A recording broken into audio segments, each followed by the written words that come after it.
Hello everyone, welcome to Mahindra's all India speed test discussion. आज speed test के इस discussion में जो हमारा एसटी नंबर 4 है स्टेट लेवल पर, उसमें जो मैथ्स के क्वेश्चंस थे उनको एक बार उनके प्रॉपर सोल्यूशन देख लेते हैं, क्या उनके आंसर्स होंगे। तो स्टार्ट करते हैं क्वेश्चन नंबर से। सबसे पहला क्वेश्चन हमारा था कि 3 वर्ष 15% प्रति वर्ष के अंत में किसी राशि पर अर्जित चक्रवृद्धि ब्याज हमारे पास दे रखा था, तो धनराशि कितनी है वो बताना था। तो इस प्रश्न में हमारे पास जानकारी क्या क्या पहले वो देख लें। भाई सबसे पहले तो हमारे पास चक्रवृद्धि ब्याज दे रखा है, ठीक, दर हमारे पास है, और ठीक 3 वर्ष है। तो चक्रवृद्धि ब्याज का फॉर्मूला लगा लें। थोड़ा सा डाटा कैलकुलेटिव है, थोड़ा हमें कैलकुलेशन यहाँ पर करनी पड़ेगी।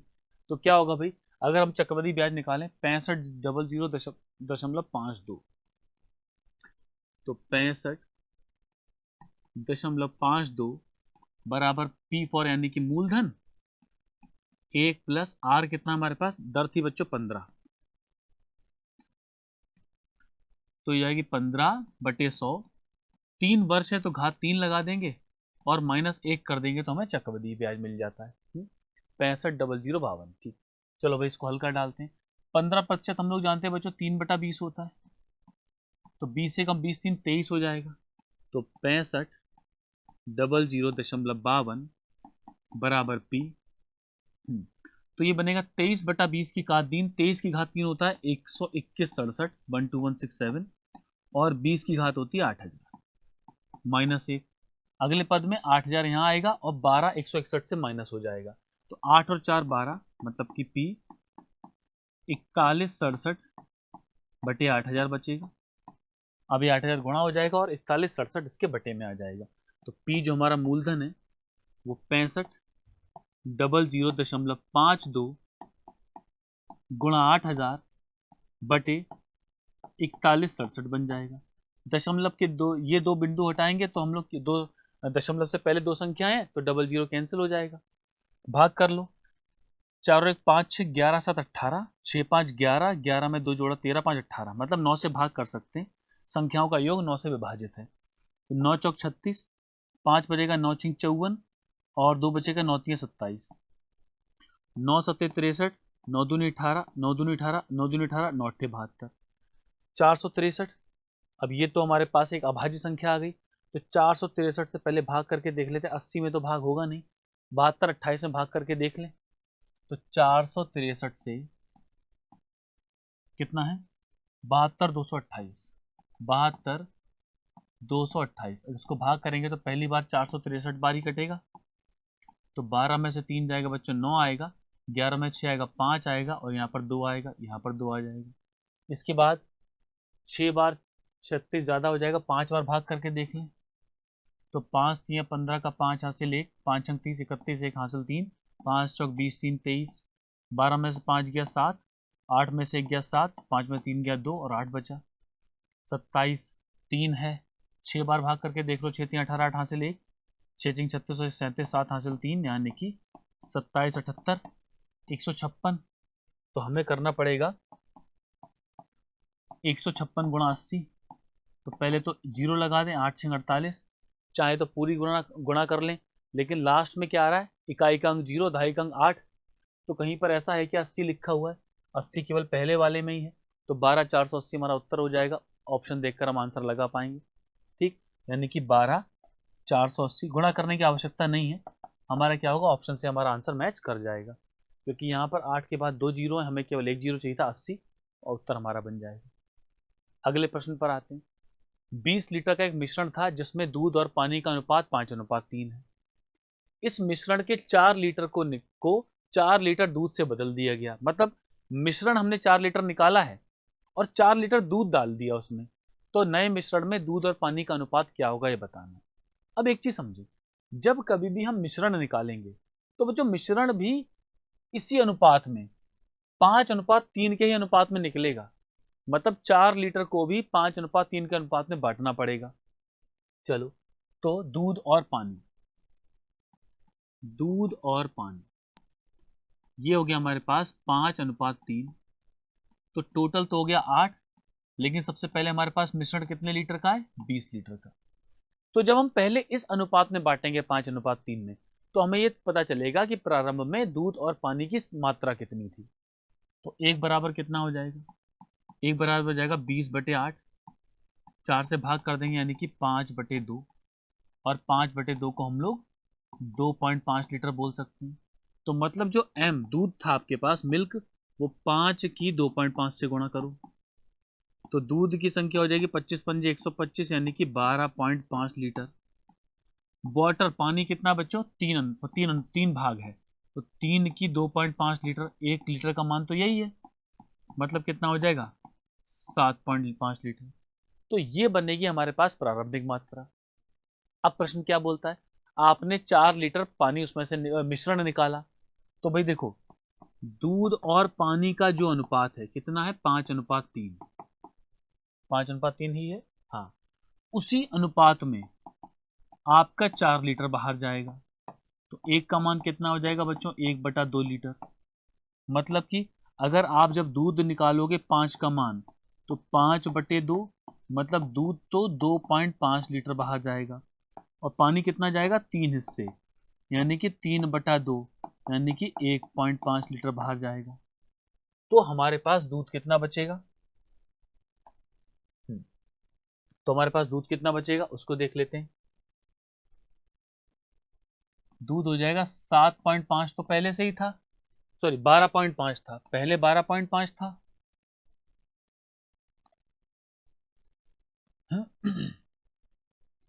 12.5, कितना बाहर निकलेगा, 2.5 लीटर, तो -2.5 कर दो, तो बच्चों दूध तो हो जाएगा हमारे पास 10 लीटर। पानी कितना हो जाएगा, पानी हो जाएगा, था पहले कितना था हमारे पास, पानी था 7.5, और उसमें से 1.5 लीटर बाहर जाएगा, तो यानी कि 6 लीटर बचेगा। अब क्या हुआ, निकालने के बाद हमने क्या डाला है, 4 लीटर दूध से बदल दिया, मतलब दूध की मात्रा 4 लीटर और बढ़ जाएगी। तो दूध कितना हो जाएगा, और पानी का अनुपात कितना होगा, दूध बच्चों पहले 10 था, 4 बढ़ेगा, अनुपात पानी तो ऐसे ही रहने वाला है, तो 14:6, और 2 से भाग कर देंगे, 7:3 हमारा इस प्रश्न का उत्तर बन जाएगा, 7:3 आ जाएगा। अगला प्रश्न, एक चुनाव में 8% मतदाताओं ने अपना वोट नहीं दिया, केवल 2 उम्मीदवार थे, कुल मतों का 48% प्राप्त करने वाले विजेता ने अपने प्रतियोगी को 2200 वोट से हराया। मतलब कि जीतने वाले और हारने वाले के बीच में 2200 वोट का अंतर है, कुल वोट बताने कितने होंगे। ठीक, तो भाई मान लेते हैं टोटल वोट जो है, मान लिया कुल वोट की संख्या जो है 100 है। अब बच्चों 8% ने वोट नहीं दिया, तो मत बचे कितने होंगे, 92। जीतने वाला व्यक्ति पहला नंबर, दूसरा व्यक्ति हारने वाला। जो जीत गया क्या हुआ उसके साथ, उसको कुल मतों का 48%, कुल मत कितने, 48, 100 का 48% मिला है, और 100 में से नहीं मिला। कहने का मतलब ये है कि 92 में से जो भी वोट मिल रहे हैं वो कुल का 48% होना चाहिए। तो कई बार बच्चे कंफ्यूज हो जाते हैं कि सर 100 में 48 मिला तो हारने वाले को 52 मिलेगा, सवाल गलत हो जाएगा, हारने वाले को ज्यादा कैसे मिल गया। तो प्रश्न को समझना है कि 92 में से जो भी नंबर वोट आप यहां पर लिखोगे वो कुल का 48% होना चाहिए, मतलब मिलेगा तो 92 में से, होगा कुल का, तो हारने वालों को कितना मिलेगा, 92 में से 48 घटा दो, ठीक है, 48 2 50, 40 यानी कि 44। तो बच्चों ये 4 वोट से जीत गया, और 4 नहीं, क्वेश्चन कितना बोलता है, 2200, 2200 वोट, तो एक का मान कितना हो जाएगा, 4 पंजे 20, 4 पंजे 20, 0, 550 वोट। तो भाई हमने टोटल कुल कितने माने थे, 100 वोट माने थे, टोटल हो जाएंगे बच्चों 100 की गुणा कर दो 550 से, तो 55 1 2 3, ये हमारे वोट आ जाएंगे, ऑप्शन नंबर डी हमारा उत्तर बन जाएगा। अगले प्रश्न पर चलते हैं। इसको सरल करना था, यहाँ पर वर्गमूल लगाना है, इसको सरल करना था, कैसे सरल करेंगे, हम जानते हैं 289 बच्चों 17 का वर्ग होता है, और 121 11 का वर्ग होता है, मतलब जब हम इसको सॉल्व करेंगे तो ये हमारा आ जाएगा 17/1.1 प्लस, इसको लिख लो √24/√96, और इसको हम क्या लिख लेंगे, इसको ऐसे ही रहने दो, चाहे पूरे में बटे में अंडर रूट लगा दो, 216 बटे 96, तो 24 चौक 96 होता है, 4 बार कटेगा, मतलब ये तो बन जाएगा 170 बटे 11, दशमलव हटाएंगे तो ऊपर 0 चला जाएगा, और 1 बटे 4 का वर्गमूल 1 बटा 2 बनेगा। प्लस इसकी बात करो बच्चों, 6 गुणा 36 होता है 216, और 6 गुणा 16 होता है 96, तो 16 कट 6 कट गया, 36 और 16 का वर्गमूल कितना आएगा, अगर इसका वर्गमूल निकालें तो 6 बटे 4, और फिर काट देंगे तो 3 बटे 2, मतलब इसको हल करने पर 3 बटे 2 आएगा। अब देखो 3 और 1 4, 4 को 2 से भाग करो 2, 2 प्लस 11 कम 11 बचे कितना 6, 11 पंजे 55, 5 बटे 11, तो पूर्णांक यानी कि होल नंबर है, 15 और 2 आपस में जुड़ जाएंगे यानी कि 17, 17 सही 5 बटे 11, हमारा उत्तर हो जाएगा ऑप्शन संख्या सी बनेगा यहाँ पे। अगला साझेदारी के आधार पर प्रश्न है, एक्स वाई जेड ने ठीक 5,000 रुपए से एक व्यापार प्रारंभ किया, ठीक 5,000 रुपए से व्यापार प्रारंभ किया। अब चलो एक्स वाई जेड ने 5,000 से स्टार्ट किया, तो पहले इतनी बात को नोट कर ली, एक्स वाई और जेड 5,000 5,000 5,000। अब क्या लिखा है, 6 महीने बाद वाई व्यवसाय से हट गया, 6 महीने बाद वाई तो चला गया, मतलब वाई का निवेश रहा 6 महीने के लिए, तो निवेश का समय से गुणा कर दो। अब जेड ने 5,000 रुपए जोड़े, जेड ने और 5,000 जोड़ दी, इसका मतलब क्या है, पहले तो ये 6 महीने के लिए रहे थे, फिर उसने क्या करा 5,000 इसमें और जोड़ दिए, तो 5,000 पहले था, 5,000 और जोड़ेगा तो कुल मिला के हो जाएंगे 10,000, और गुणा कितना हुआ 6 महीने के लिए। एक्स तो शुरुआत से व्यापार में रहा, तो मतलब एक्स का निवेश पूरे के पूरे 12 महीने के लिए। हम समय से गुणा क्यों कर रहे हैं, क्योंकि निवेश गुणा समय ही लाभ होता है, जो है साझेदारी के आधार पर निवेश कैपिटल और टाइम की गुणा करोगे तो आपका लाभ बनेगा। चलो सॉल्व कर लो, 3 0 तो हम पूरी समीकरण से काट दें, ठीक, तो ये कितना 12 पंजे 60 बन जाएगा, और 6 पंजे 30 बन जाएगा, 6 पंजे 30 और 60 90 हो जाएगा। पूरी समीकरण को 30 से भाग कर दो, तो 30 दूनी 60, 30 से कम 30, 30 तिया 90, तो 2 और 1 3, 3 और 3 6, कुल लाभ हो गया। प्रश्न बोलता है 6 नहीं है, वो तो 18,000 है, तो एक का मान कितना हो जाएगा बच्चों, वो तो 3,000 हो जाएगा।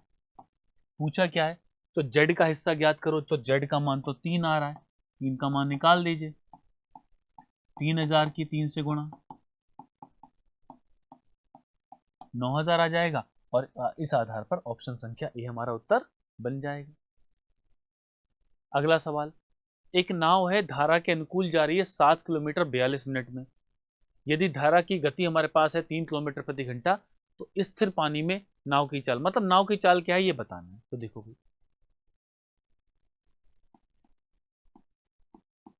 स्पीड डाउन स्ट्रीम, मतलब कि धारा की दिशा में चाल क्या होगी, और जो चाल होती है दूरी बटे समय, तो 7 किलोमीटर बटे समय, इसको 60 से भाग कर दो क्योंकि मिनट में दे रखा है, तो ये बनेगा 7 गुणा 60 बटे 42, तो 7 छिंग 42 यानी कि 10 किलोमीटर प्रति घंटा।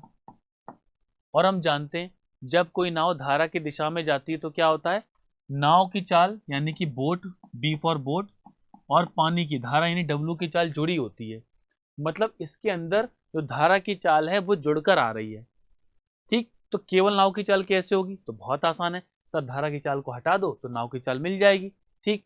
तो बोट की स्पीड कितनी हो जाएगी, बोट की स्पीड 10 में से नाव की चाल माइनस कर दो, 7 किलोमीटर प्रति घंटा, ऑप्शन संख्या डी हमारा उत्तर हो जाएगा। अगला प्रश्न क्या लिखा है, एक वर्ग का क्षेत्रफल आयत के क्षेत्रफल के बराबर है, ठीक, ये पहली समीकरण हमें दे रखी है। आयत की लंबाई वर्ग की भुजा से 5 सेंटीमीटर अधिक है, चौड़ाई वर्ग की भुजा से 3 सेंटीमीटर कम है, लंबाई 5 ज्यादा है, चौड़ाई 3 कम है, आयत का परिमाप बताना है। अब देखो भाई, अगर वर्ग की भुजा को साइड को हम ए मान लें, तो क्वेश्चन में क्या बोला है, एरिया ऑफ स्क्वायर यानी कि वर्ग का क्षेत्रफल बराबर एरिया ऑफ रेक्टेंगल, आयत के क्षेत्रफल के बराबर है। तो ये तो हो जाएगा भुजा का स्क्वायर, और ये होता है लंबाई गुणा चौड़ाई, तो ए स्क्वायर। लंबाई के बारे में क्या बोला है बच्चों? आयत की लंबाई वर्ग की भुजा से 5 सेंटीमीटर अधिक है, मतलब वर्ग की भुजा ए से 5 ज्यादा है और चौड़ाई ए से 3 कम है। इसको हल करो भाई। ए स्क्वायर बराबर ए स्क्वायर ब्रैकेट खोल दें, माइनस का 3a प्लस का 5a माइनस का 15। तो बच्चों ए स्क्वायर तो कट गया, तो ये 5 में से 3 घटा 2, 2a बराबर 15, तो a बराबर 7.5। एक ये संबंध आ गया हमारे पास a के बारे में। अब क्या पूछा है? परिमाप पेरीमीटर। आयत का परिमाप क्या होता है? आयत का परिमाप होता है 2 लंबाई प्लस चौड़ाई। तो 2 लंबाई कितनी होगी बच्चों? लंबाई होगी a प्लस 5, मतलब कि 7.5 में 5 में 7.5 जोड़ो, 5 और 7 12, 12.5। चौड़ाई घटानी पड़ेगी, a माइनस 3, 7.5 में से 3 घटा दो तो कितना बचेगा? 4.5। तो 12 और 4 16 और 1 17, यानी कि 34 आ जाएगा, और उस आधार पर हमारा उत्तर ऑप्शन संख्या बी बन जाएगा। अब एक डाटा इंटरप्रिटेशन यानी कि आंकड़े विश्लेषण पर हमारा प्रश्न था। उसमें क्या दे रखा था कि एक परीक्षा है जिसमें बच्चे के नंबर है, डिग्री में मान दे रखा है, कुल प्राप्तांक 820 है। तो ग्राफ का अध्ययन करके प्रश्न का उत्तर बताना है। प्रश्न क्या था? The subject in which the student score 25% marks is, जिस विषय में छात्र ने 25% अंक प्राप्त किए हैं वह क्या है? तो भाई एक बार जरा इसके सारे कोणों को देखो, 65 70 90 55 80। 90 के बारे में कोई जानकारी है क्या? पूरा कोण 360 डिग्री का होता है, एक गोल चक्कर पूर्ण कोण कंप्लीट एंगल, और 90 उसका 1/4 हिस्सा होता है। ऑप्शन तो हमारा यहीं से लग जाएगा कि यही 1/4 है। 1/4 का मतलब ही 25% होता है। मतलब कि हम क्या बोलेंगे, 360 डिग्री की यदि बात की जाए तो वो 100% के बराबर होता है। तो 1 डिग्री का मान 100/360 के बराबर हो जाएगा। तो फिर 90 डिग्री का मान कितना होगा? 100/360 गुणा 90। हम जानते हैं 90 चौक 360 होता है, 4 से भाग करोगे तो यही तो हम बात कर रहे थे, 25%। और ये कहां पर है? हिंदी में था, हिंदी भी था ना? हाँ हिंदी में था, तो ऑप्शन बी हमारा लग जाएगा कि हिंदी इसका उत्तर बन जाएगा। अगला प्रश्न, ए बी और सी के व्यय का अनुपात हमें दे रखा है, खर्च का अनुपात। अब क्या बोला गया है कि उनकी कुल आय हमारे पास है, कुल आय हमारे पास दे रखी है। फिर लिखा है यदि वे 20%, 25% और 40% अपनी आय का बचाते हैं तो बी की आय बतानी है। तो हमें बी की आय बतानी है, क्या होगी? चलो भाई देख लेते हैं एक बार इसको। तो ये खर्च का अनुपात है और हमारे पास ये क्या दे रखा है? आय का इतना बचाते हैं। भाई प्रत्येक व्यक्ति की आय अपने आप में 100% होती है, तो अगर वो 20% बचाता है तो मतलब 80% खर्च करता है, और 80% का मान दे रखा है। तो ऐसा बोलेंगे कि 80% का मान तो पहले व्यक्ति के लिए 16 है।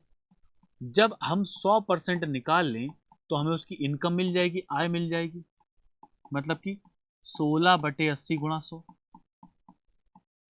16 पंजे 80 और 5 से भाग कर देंगे तो 20 आ गया। ये किसकी आय आ गई?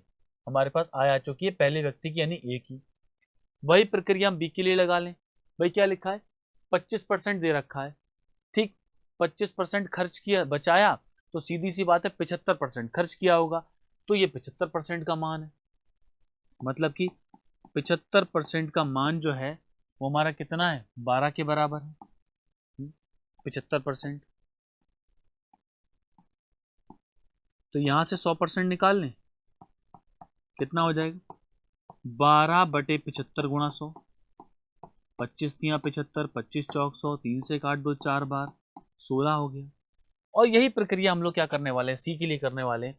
40% बचाया तो 60% खर्च किया होगा, ठीक। मतलब कि और उस 60% का मान हमारे पास है। 60% का मान कितना है बच्चों? 9 के बराबर है। तो यहां से भी 100% का मान निकाल लेंगे, तो 9/60 गुणा 100, ये क्या आ जाएगी? ये सी की आय आ गई। 20 तिया 60, 20 पंजे 100, 3 तिया 9, यानी कि 15। ठीक। टोटल इनकम, कुल आय कितनी दे रखी है क्वेश्चन में? कहां गई? ए बी सी, उनकी कुल आय 7,650। इन सबकी आय जोड़ो, 20, 10 30 और 10 40, 40 से 46 और 5 51, 51 दे रखी है। 51 योग बना 7,650 के बराबर। तो एक का मान 7,650/51। हमें बताना है क्या है? हमें बताना है बी की आय। तो बी की आय कितनी आ रही है? 16। 16 का मान पूछा गया है। 7,650/51 गुणा 16, भाग कर लें इसे। 51 और 3 से काट दो, 3 17 में 51, 3 से काटेंगे 25 तिया 75, 3 पंजे 15, 0 25 50, 17 से काटो जरा इसको, 17 एकम 17, 17 पंजे 85 और 0 आ जाएगा। तो 16 की गुणा हो जाएगी 0, 16 पंजे 80 का 0, 80। 80 आ रहा है कहीं पर क्या? पता है? तो बी की आय हमें बतानी है। तो 16 पंजे 80 का 0, अच्छा 80 का 0, 80 का 0 लगेगा और हासिल 8 आएगा, हासिल 8 आएगा। और 16 एकम 16 और 8 24। तो 2400 रुपए जो है वो हमारे सी की आय जो है इस हिसाब से बन जाएगी। अगला सवाल देखते हैं। इनका एचसीएफ बताना है। मासा, मासा क्या होता है?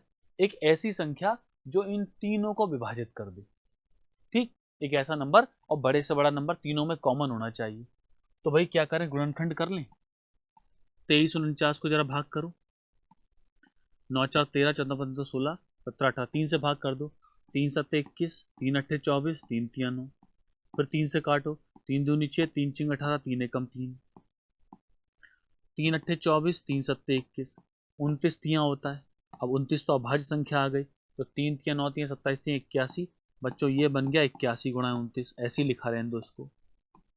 अगला देख लो, 38 35, मतलब कि सबसे पहले 5 से भाग कर डालो इसको। तो क्या होगा भाई? 5 से भाग करेंगे तो 5 पंजे 25, 3 बचा, 5 छंग 30, 5 सत्ते 35। 7 से काट दो, 7 अट्ठे 56, 81 मिल गया। अच्छा, मतलब कि इसको 35 गुणा 81 लिख डालो, ये आ गया। तीसरा कौन है? 3078, 8 7 15 और 3 18, तीनों का योग 18 है। 3 से काट दो इसको, 10 तिया 30, 3 दूनी 6, 26 होता है। फिर 3 से काटेंगे, 3 तिया 9, 3 चौक 12, 3 दूनी 6। फिर इसको 3 से काटो, 3 एकम 3, 3 एकम 3 और 3 चौक 12, 4 5 6, फिर 3 से कट सकता है। तो 3 तिया 9, 3 अट्ठे 24, 3 तिया 9, 3 27 से क्या 81, तो 38 गुणा 81। ठीक। आगे भाग क्यों नहीं किया था? क्योंकि यहाँ पर मुझे अभाज्य संख्या मिल गई थी, तो मुझे इतना मालूम था कहीं पर मुझे 81 कॉमन मिल जाए। तो 81 तीनों में कॉमन है। तो बच्चों एचसीएफ मासा कितना हो जाएगा इसका? 81।